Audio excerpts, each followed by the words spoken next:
ఇంట్లో కూర్చుని ఇంగ్లీష్ నేర్చుకోవాలనుకుంటున్నారా? అయితే వెంటనే మా స్పోకెన్ ఇంగ్లీష్ క్లాసెస్కి కాల్ చేయండి. హలో నమస్తే, వెల్కమ్ టు సుమన్ టీవీ.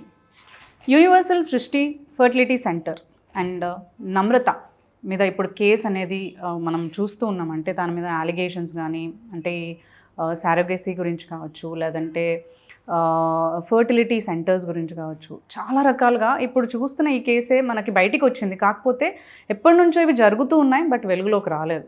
అయితే దీనికి సంబంధించి ఈరోజు మనతో పాటు మాట్లాడడానికి మన స్టూడియోలో ఉన్నారు పోలీస్ డిపార్ట్మెంట్ నుంచి మధు గారు. వీరితో మాట్లాడి దీనికి రిలేటెడ్ విషయాలన్నీ కూడా మనం తెలుసుకుందాం.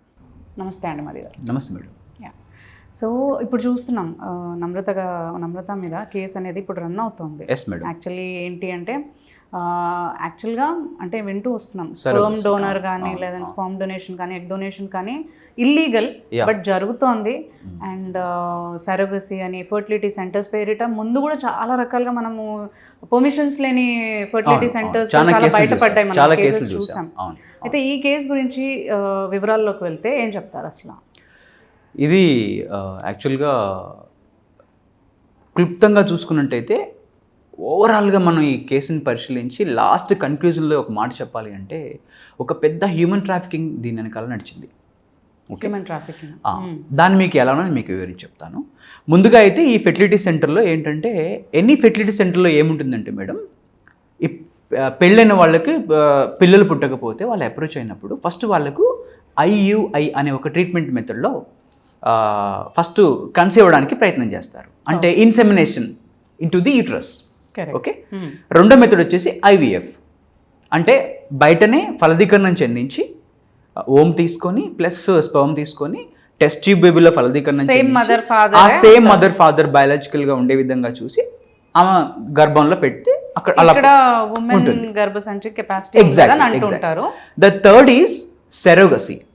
ఇది ఎప్పుడు అవుతుంది అంటే, ఎప్పుడైతే ఆ మదర్ యొక్క ఓంబ్, ఆ మదర్ యొక్క గర్భసంచి ఏదైతే అలాంటి అట్మాస్ఫియర్ని కలిగి ఉండదో అని డాక్టర్ సర్టిఫై చేసినప్పుడు, మిమ్మల్ని చూస్తున్న డాక్టర్ అయినా కావచ్చు, వేరే డాక్టర్ అయినా కావచ్చు, somebody has to certify that mother is not capable of giving birth to the baby అనే విషయాన్ని వాళ్ళు సర్టిఫై చేసినప్పుడు మాత్రమే సరోగసీకి వెళ్ళాల్సి ఉంటుంది. అంటే ఎగ్ బాగానే ఉంటుంది, బట్ గర్భసంచి బేబీని పెంచి లాగా ఉండదని అంట. అవును. దీంట్లో ఏంటంటే మేడం, ఒక్కోసారి ఏం జరిగిద్దంటే ఆ మదర్కి ఎగ్ ఉండదు, గర్భసంచి కూడా మంచిగా ఉండదు. అప్పుడు ఏం చేస్తారు, ఎగ్ వేరే దగ్గర నుంచి తీసుకొని డోనర్ దగ్గర తీసుకొని స్పర్మ్ ఫలదీకరణ చెందించి ఒక మెథడ్. ఒకసారి స్పర్మ్ కౌంట్ లేకపోవడం, స్పర్మ్ మంచిగా ఉండకపోవడం జరిగినప్పుడు ఏం చేస్తారు అంటే, మదర్ యొక్క ఎగ్ సేమ్ ఉంటుంది, స్పర్మ్ తీసుకుంటారు, ఆమె గర్భసంచి కూడా బాగోదు అనుకుంటే మళ్ళీ వేరే గర్భంలోకి దాన్ని సరోగసీ ద్వారా ఎవరైతే వేరే మదర్ డోనర్ ఉంటారో ఆమె అద్దె గర్భం ఇచ్చేవాళ్ళ ద్వారా తీసుకొని అందులో ప్రవేశపెట్టడం జరుగుతుంది. ఇందులో మనం గమనించవలసింది ఏంటంటే, as per surrogacy regulation act 2021 ప్రకారము ఇది కమర్షియల్ చేయడానికి లేదు. అంటే నేను గర్భసంచి ఇస్తాను, నాకు డబ్బులు ఇవ్వండి, లేదంటే మీరు నాకు గర్భసంచి ఇవ్వండి, నేను మీకు డబ్బులు ఇస్తాను అనేది ఆ ప్రక్రియ లేదు. అంటే ఆ ప్రక్రియని కంప్లీట్గా తీసేసి అది చట్టంలోకి తీసుకొచ్చి అది నేరము అని చెప్పి ఇది ఒక కొత్త రూల్ పెట్టారు. ఏంటి అంటే ఫస్ట్ ఉండిందా ఇక్కడ మనం మాట్లాడాలంటే, ఇంతకు ముందు అది కూడా లీగలైజ్డ్ కాదు. There are some norms. ఆ నామ్స్ ప్రకారము హెల్దీ గర్భాన్ని తీసుకొని పిల్లల్ని కనొచ్చు, విదేశీయులు కూడా ఇక్కడికి వచ్చి పిల్లలు కనిపోయేటువంటి పరిస్థితి ఉండేది. కానీ అది కాలక్రమేణా ఏమైంది అంటే మేడం, పెద్ద వ్యాపారం అయిపోయింది. కొన్ని కోట్లలో వ్యాపారం అయిపోవడం వల్ల ఏం జరుగుతుంది అంటే, దాంట్లో పారదర్శకత లోపించి ఎవరైతే బేబీని ఇచ్చే ఆ మదర్ ఉన్నారో తను టేకింగ్ కేర్కి గురి కావట్లేదు. అంటే తను అనారోగ్యం పాలై చనిపోయేటువంటి పరిస్థితి వస్తుంది. అంటే అంతే, వాళ్ళు బేబీని తీసేసుకుంటారు అంతవరకు. అంటే తను ఒక ఫ్యాక్టరీ లాగానే చూస్తున్నారు తప్ప తనని ఒక హ్యూమన్ బీయింగ్గా ట్రీట్ చేయట్లేదు. అందుకోసమని ఈ చట్టంలో ఇదంతా తీసేసి కమర్షియల్ ఉండడానికి వీల్లేదు. ఇదొక సెంటిమెంట్కి సంబంధించిన వ్యవహారం. అంటే పిల్లలకు కనడం అనేది, రీప్రొడక్షన్ అనేది it's a part of human ఇదన్నమాట. సో దీన్ని కమర్షియల్ చేయకూడదనే ఉద్దేశంతో ఈ విధంగా చట్టం తీసుకొచ్చి ఇందులో పొందుపరచడం జరిగింది. అయితే ఇందులో ఎవరు అంటే, ఇప్పుడు సరోగసీ అనేది మెథడ్ ఎప్పుడు తీసుకొచ్చారు?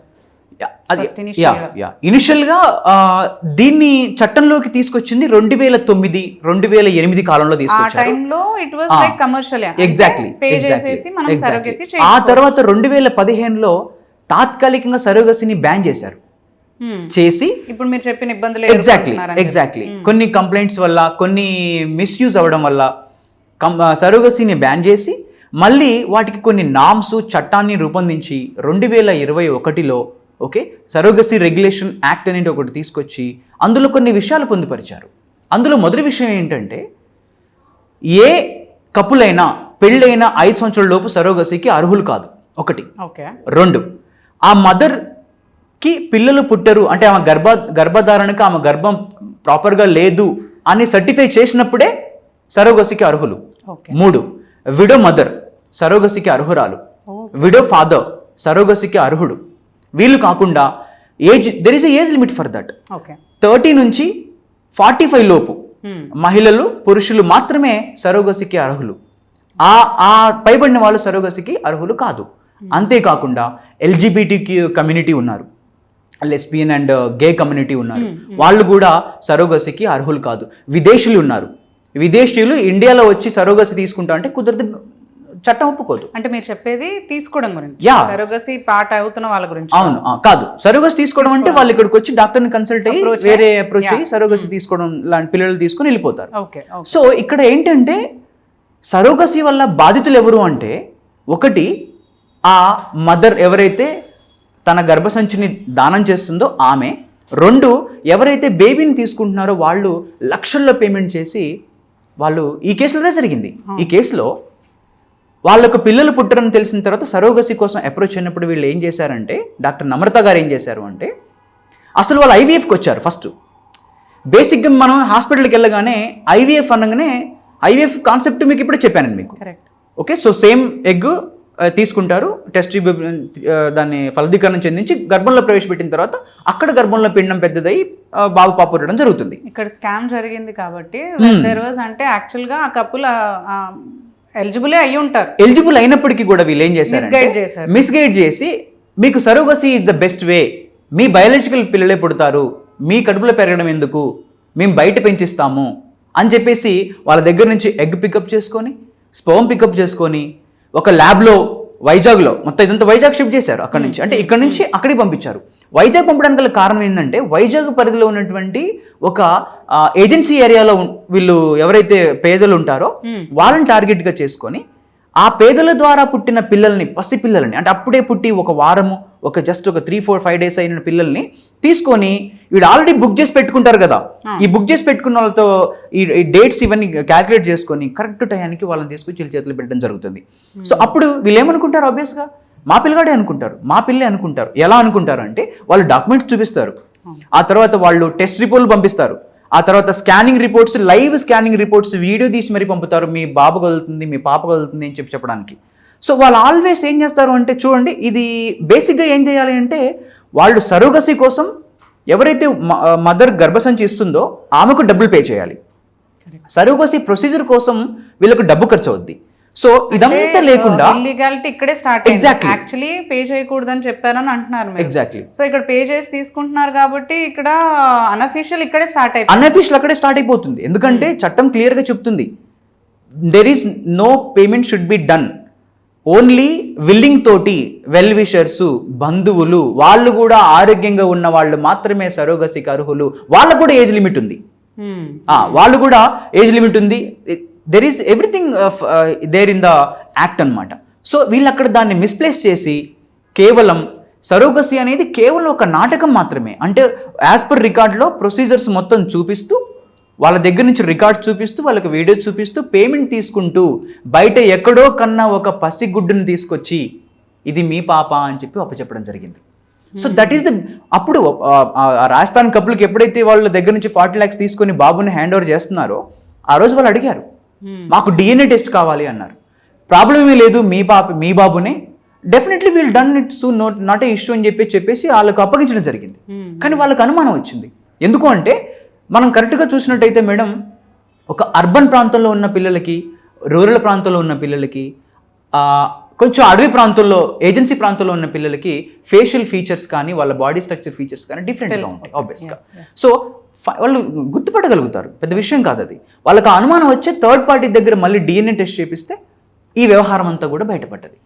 అట్లా ఇక్కడ చూస్తే మనకి చాలా తప్పులు అయితే జరిగాయి అనుకోవచ్చు. ఒకటి, తన ఎలిజిబుల్ ఉన్నా కానీ గర్భసంచి మోయడానికి ఎలిజిబుల్ ఉన్నా కానీ దే మిస్లీడెడ్ అండ్ సరోగసీకి వెళ్ళమన్నారు ఒక బిజినెస్.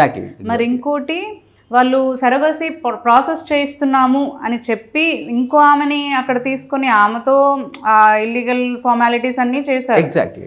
అండ్ ఇక్కడ ఇంకోటి కూడా అయ్యి ఉండొచ్చు, అంటే వాళ్ళు స్పర్మ్ అండ్ ఎగ్స్ అయినా కానీ రెండు అసలు ఫర్టైల్ లేకపోయి ఉన్నా లేదు, వాళ్ళు ఏం చేయలేదు చేయలేదు. సో ఇన్ని విధాలుగా వాళ్ళు మిస్లీడ్ చేసుకుంటూ ఇవన్నిటిని తీసుకుంటూ వచ్చారు. సో ఇది ఎప్పటి నుంచి జరుగుతుంది అంటారు? ఇంతవరకు అసలు బయటకు పడలేదు, ఎన్నో కేసెస్ ఉన్నాయని అంటున్నారు కానీ ఇంతవరకు అది బయటపడకుండా ఎలా మేనేజ్ చేస్తుంటారు? మంచి మాట. అండ్ ఇప్పుడు బయటకు వచ్చినా కానీ వాళ్ళకి ఆ ప్రాసెస్ని వాళ్ళు అంటే ఇంకా మిస్లీడ్ చేయడానికే ట్రై చేస్తున్నారు. అవును మేడం. సో ఎలా తీసుకోవచ్చు దీన్ని? మేడం, ఇది ఇప్పటి నుంచి జరుగుతుంది కాదు. ఇది ఎలా అంటే ఇనిషియల్ డేస్లో ఈ మధ్య ఇటీవల కాలంలో కొన్ని మనం చూసాము. ఒక 5 years బ్యాక్ భువనగిరి దగ్గర కొన్ని తండాలు ఉన్నాయి. సరోగసీ ఫ్యాక్టరీస్ అంటారు వాళ్ళని. హెల్దీగా ఉన్న ఫీమేల్ బాడీస్ని సరోగసీ కోసం మాత్రమే తీసుకొని వాళ్ళకి ఒక 3 lakhs 2 lakhs ఇచ్చేసి వాళ్ళని అలా పంపించేస్తారు. విరాజ్ వాళ్ళకి అక్కడ ఎర్లీ ఏజ్ లో మ్యారేజెస్ చేసేస్తారు కాబట్టి యంగ్ గా ఉంటారు. సో దే యూస్ పేదరికంలో ఉంటారు కాబట్టి వాళ్ళదేం పోదు. ఏముంది, ఒక 9 నెలలు మనం కష్టపడితే మనకు ఒక 5 lakhs వస్తాయి, ఒక 2 lakhs వస్తాయి, ఒక 3 lakhs వస్తాయి, మన అవసరాలు తీరితే కదా అనుకుంటారు. కానీ దాని వెనకాల జరిగేటువంటి మాఫియా, ఆమెకి ఇచ్చేది 5 lakhs 2 lakhs, ఆమె హెల్త్ అంతా పాపం పాడైపోతుంది. Nobody is going to take care of them. అది కాకుండా వీళ్ళు మధ్యలో ఉండి ఈ ఎవరైతే ఫెర్టిలిటీ సెంటర్స్ నడుపుతున్నారో వీళ్ళు మధ్యలో ఉండి ఎవరికైతే బాబుని పాపని అప్పగిస్తారో, ఎవరికైతే పిల్లలు కావాల్సి ఉంటారో వాళ్ళ దగ్గర లక్షలు దండుకుంటారండి. చాలా పెద్ద క్రైమ్ ఇది. సో ఈ కేసులో జరిగింది ఏంటంటే ఇప్పటి నుంచి కాదు, పోలీసుల కథనం ప్రకారం అది 30 years నుంచి జరుగుతుంది అనేది ఒక వార్త. ఆమెకు, నమ్రత గారికి, ఎవరైతే ఈ డాక్టర్ గారు ఉన్నారో ఆమెకు 6 branches ఉన్నాయి. అంటే ఎక్కడైతే ఏజెన్సీ ప్రాంతంలో వీళ్ళ బ్రాంచ్ ఉంటుందో అక్కడి నుంచి ఆపరేషన్ నడుపుతుంది.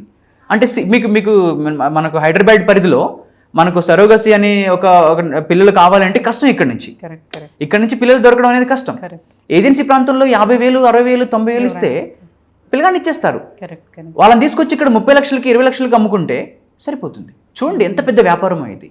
This is called human trafficking. నేను అందుకే చెప్పాను, ఈ మొదట్లో మీకు ఏం చెప్పానంటే ఇది పెద్ద హ్యూమన్ ట్రాఫికింగ్ రాకెట్ అండి. ఇదొక రకమైన different form of human trafficking. చాలా దారుణమైనటువంటి పరిస్థితి. పసిపిల్లల్ని అలా అమ్మడం, ఇలా మోసగించి అమ్మడం అనేది అతి దారుణమైన విషయం. దీన్ని చాలా కఠినంగా పరిగణించాలి. ఇన్ని రోజులు ఇది బయటికి రాకపోవడానికి కారణం వాళ్ళ హస్బెండ్ లైక్ లీగల్లో ఉన్నారు కాబట్టి మేనేజ్ చేసుకుంటూ వచ్చారని అంటున్నారు. How is that possible? No, యాక్చువల్గా నేను చెప్తాను మేడం. ఇది ఎలా ఉంటుందంటే, నేను ఫస్ట్ అన్నాను మీతోటి, సరోగసీ ఎవరు అర్హులు అంటే ఆ తల్లికి గర్భధారణ అనేది ప్రాపర్గా లేని వాళ్ళు అర్హులు. నిన్నటి కేసులో జరిగింది ఏంటి అంటే ఆమెకు గర్భధారణ ప్రాపర్గా ఉంది, బట్ వీళ్ళు మ్యానిపులేషన్ వల్ల సరోగసీకి వెళ్ళారు. It's crime. ఎగ్జాక్ట్లీ. వాళ్ళు క్రైమ్ చేసినట్టే, వీళ్ళు క్రైమ్ చేశారు. కాబట్టి మ్యూచువల్గా మనం ఏం మాట్లాడకుండా కూర్చుందాము అనేటువంటి పరిస్థితుల్లో ఉన్నారు. అంటే వీళ్ళు ఏదైనా బాధితులు ఎవరైనా ఆ యాజమాన్యం ప్రశ్నిస్తే యాజమాన్యం అనే మొట్టమొదటి మాట మీరు కూడా క్రైమ్లోనే పార్ట్ అయి ఉన్నారు, సో కాబట్టి ఇంక వద్దు. అంటే క్రైమ్ లో పార్ట్ ఏ విధంగా అంటున్నారు అంటే పే చేసి తీసుకున్నారు. ఎగ్జాక్ట్లీ, పే చేసి తీసుకున్నట్టే లెక్క. ఎందుకు మీ గర్భసంచి బాగున్నా కూడా మీరు సరోగసీకి వెళ్ళారే, మాకు తెలియదు. లేదు, వీళ్ళే సజెస్ట్ చేశారని చెప్తారు. అదే చెప్తున్నాను, వీళ్ళ మ్యానిపులేషన్ అలా ఉంది. తర్వాత వీళ్ళు ఎలిగేషన్ తీసుకొస్తారు కదా. ఇప్పుడు everybody Cs the document madam. ఈరోజు మనం ఎవిడెన్స్ డాక్యుమెంట్ బేస్డ్ అని మనం ఎప్పుడో అనుకున్నాం. సో కాబట్టి వీళ్ళు ఆ ఎవిడెన్స్, ఆ డాక్యుమెంట్స్ని మాత్రమే చూస్తారు. కాబట్టి మీరు ప్రాపర్గా అబ్జర్వ్ చేసినట్టు ఈ కేసులో రిపోర్ట్స్ అన్నీ ప్రాపర్గా ఉంటాయి, టెస్టులన్నీ ప్రాపర్గా ఉంటాయి. స్పర్మ్ ఇంజెక్ట్ చేసినట్టు, ఫలదీకరణం అయినట్టు, ఆమె గర్భసంచిలో పెట్టినట్టు రికార్డ్స్, తర్వాత స్కానింగ్, ఎవ్రీథింగ్ డాక్యుమెంటెడ్ ప్రాపర్గా ఉంది. ఫిజికల్గా లేదు, దట్ ఈస్ క్రైమ్. అందుకే వాళ్ళు ఇన్ని రోజులు దొరకలేదు. మీరు ఫర్ ఎగ్జాంపుల్ వాళ్ళు కూడా తెలిసిన ఒకవేళ ఇలాంటివి ఏమన్నా బయటికి రాలేకపోయారు. చాలా మంది బాధితులు చెప్పుకోలేకపోయారు. ఎందుకంటే మళ్ళీ మన మీద క్రైమ్ అయిద్దేమో అని చెప్పుకోలేకపోయారు. ఓకే, ఒక కేస్ స్టడీ చెప్తాను మీకు నేను దీంట్లో. ఒక కపుల్ వెళ్తారు డైరెక్ట్గా 10 years అయింది పెళ్ళై, మాకు పిల్లలు పుట్టట్లేదండి, ఐవీఎఫ్లు కూడా 4-5 సార్లు చేయించాము, మాకు సరోగసి కావాలి అంటారు. ఎంత ఖర్చున పెడతామంటారు. ఒక హాస్పిటల్, కొంచెం నిజాయితీ గల హాస్పిటల్, సారీ అండి మీకు అన్నీ బాగున్నాయి, మీకు సరోగసి చేయము, మీకు సరోగసి చేయాలంటే మీరు ఈ నామ్స్లోకి రావాలి అని చెప్పడం జరిగింది. సో ఇప్పుడు అదేంటి, అలా చేయడానికి వీల్లేదు, చేయించుకోవడానికి వీల్లేదు అంటే మీరు క్రైమ్లో పార్టీ ఉన్నట్టే లెక్క. మీరు బాబును తీసుకుంటున్నారు అంటే. సో అందుకని ఆ పేరెంట్స్ కానీ ఎవరైతే ఆ బాధితులు ఉన్నారో వాళ్ళు నోరు మెదపడం లేదు. చాలామంది కంప్లైంట్ అనేది ఇవ్వకుండా ఉండడం వల్ల వీళ్ళు ఆగడాలు ఇన్ని రోజులు సాగాయి అనమాట. ఎగ్జాక్ట్లీ. థ్యాంక్ యూ మధు గారు for sharing all the. Thank you అండి, థ్యాంక్ యూ వెరీ మచ్.